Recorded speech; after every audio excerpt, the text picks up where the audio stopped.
بسم اللہ الرحمن الرحیم۔ السلام علیکم۔ روزانہ واقعات سننے کے لیے اس چینل کو سبسکرائب کریں۔ غزوہ احد کے دن اللہ کے رسول صلی اللہ علیہ وآلہ وسلم نے انہیں ایک کمان عطا کی تھی۔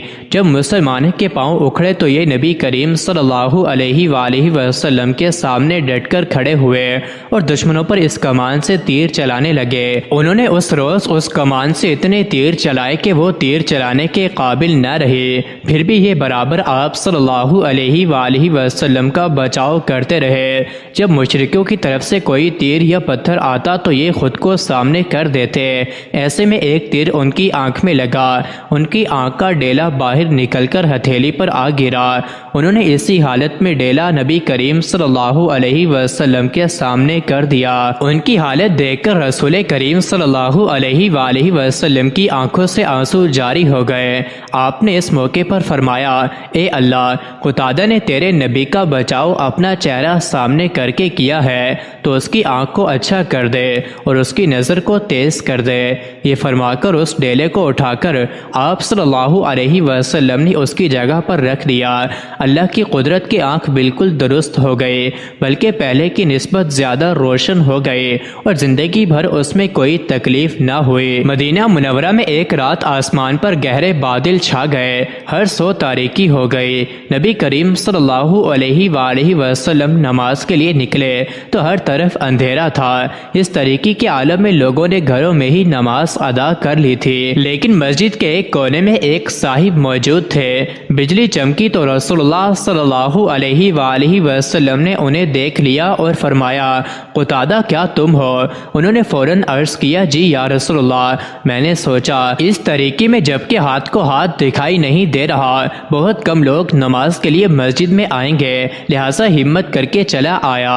نبی کریم صلی اللہ علیہ وآلہ وسلم ان کے جذبے سے بہت خوش ہوئے اور فرمایا، اچھا، جب تم نماز سے فارغ ہو کر جانے لگو تو مجھ سے مل کر جانا۔ یہ نماز سے فارغ ہوئے اور نبی پاک صلی اللہ علیہ وآلہ وسلم کی خدمت میں حاضر ہو گئے۔ آپ صلی اللہ علیہ وآلہ وسلم نے انہیں کھجور کی ایک ٹیڑھی ٹہنی عطا فرمائی اور ارشاد فرمایا، یہ ٹہنی لے لو، یہ تمہارے آگے اور پیچھے 10 ہاتھ تک روشنی ڈالے گی۔ جب یہ گھر کی طرف چلے تو ٹہنی روشن ہو گئی جیسے کوئی قندیل روشن ہو جائے۔ اس کی روشنی میں وہ نہایت اطمینان سے گھر پہنچے۔ حضرت قتادہ بن نعمان انصاری رضی اللہ عنہ کا تعلق قبیلہ اوس کی شاخ بنو ظفر سے تھا۔ مشہور صحابی حضرت ابو سعید خدری ان کے ستیلے بھائی تھے۔ آپ بیعت عقبہ سے کچھ پہلے یا بعد ایمان لائے، غزوہ بدر میں شریک ہوئے۔ احد کی لڑائی کا حال تو آپ ابھی پڑھ ہی چکے ہیں۔ بدری صحابہ کو نبی کریم صلی اللہ علیہ وآلہ وسلم نے جنت کی بشارت دی۔ غزوہ احد کے بعد آپ غزوہ خندق اور دوسرے غزوات میں شریک رہے۔ فتح مکہ کے موقع پر آپ 10,000 صحابہ کے مقدس گروہ میں شامل تھے۔ اس وقت ان کے قبیلے کا جھنڈا ان کے ہاتھ میں تھا۔ فتح مکہ کے بعد حنین کی خنیس لڑائی ہوئی۔ یہ لڑائی بنو حوازن اور بنو ثقیف کے جنگجو قبائل سے ہوئی تھی۔ انہوں نے مکہ والوں کی جگیروں اور باغات پر قبضہ کر لیا تھا اور کچھ دوسرے قبیلوں کو بھی ساتھ ملا لیا تھا۔ اس طرح یہ لوگ ایک بڑے لشکر کی صورت مکہ کی طرف بڑھے۔ نبی کریم صلی اللہ علیہ وآلہ وسلم کو اطلاع ملی تو آپ 12,000 مسلمانوں کے ساتھ ان کے مقابلے کے لیے نکلے۔ ایسے میں لشکر کی بڑی تعداد دیکھ کر کچھ مسلمانوں کے منہ سے بے خیالی میں یہ الفاظ نکل گئے، آج کے دن ہمیں کون شکست دے سکتا ہے؟ اللہ تعالیٰ کو یہ الفاظ پسند نہ آئے۔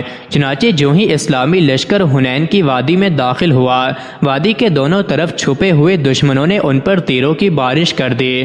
بنو حوازن یوں بھی غضب کے تیر انداز تھے، ان کے تیروں نے مسلمانوں پر قیامت ڈھا دی۔ پھر وہ اپنی جگہوں سے نکل کر ان پر ٹوٹ پڑے۔ اگلے دستے میں زیادہ تعداد مکہ کے نئے مسلمانوں کی تھی، وہ بکھلا کر پیچھے ہٹے۔ اس سخت وقت میں رحمت عالم صلی اللہ علیہ وآلہ وسلم پہاڑ کی طرح جم کر کھڑے ہو گئے۔ صحابہ کرام کی ایک مختصر سی جماعت آپ صلی اللہ علیہ وآلہ وسلم کے گرد کھڑی ہو گئی اور آپ کا بچاؤ کرنے لگی۔ اس مختصر سی جماعت میں حضرت قتادہ رضی اللہ عنہ بھی تھے۔ آپ صلی اللہ علیہ وآلہ وسلم کے چچا حضرت عباس رضی اللہ عنہ بھی ان میں شامل تھے۔ نبی کریم صلی اللہ علیہ وآلہ وسلم نے ان سے فرمایا مہاجرین اور انصار کو آواز دیں۔ انہوں نے نعرہ تکبیر بلند کیا اور مہاجرین اور انصار کو پکارا۔ بس اس آواز کا کانوں میں پڑنا تھا کہ مسلمان پلٹ پڑے اور میدان جنگ کا نقشہ بدل کر رکھ دیا۔ حضرت قتادہ رضی اللہ عنہ اس دن بھی غزوہ احد کی طرح جم کر لڑے۔ مزید ایسے ہی ویڈیوز کے لیے چینل کو ضرور سبسکرائب کریں۔